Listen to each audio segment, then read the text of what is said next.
gentlemen, GODRX2, put your hands together for this guy, yeah? This thing's worth nothing, so you're gonna have to yell really loud, okay? So I want you to tell everyone a bit about the car, how was involved in the car, over what period of time, all that sort of stuff, mate. It's not working. Alright.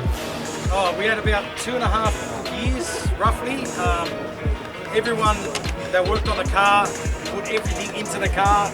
There was no like skimping on anything. Everything was done to perfection. The boys have packed endless hours. They had like 4 people on the car, and every single time I walked in the garage, it was like everything's just getting ready for today. It was actually it was meant to get ready for my wedding, but it didn't. Someone busted it up. It's going to get there, but they actually pushed it to come here. So I thank them for that. Like I don't know how to thank them for that. Innov8ive Customs painted the car. That took a while as well. Everything was put into the car. It was a bare metal all the way to the bottom. Everything else, the pinstriping was done by Nippy. Pack Performance done at least 90% everything in-house. X-trim for the interior. I don't know how to explain interiors off tap, man. Like.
Alright, Dom, winner of Best Rotary and Grudge King's Choice. How do you feel, mate? Fantastic. Thanks to everyone. Appreciate it. Had a lot of interest in the car? It doesn't end here, mate. Just the beginning, eh? Just the beginning. Congratulations, mate. Thank you. Thanks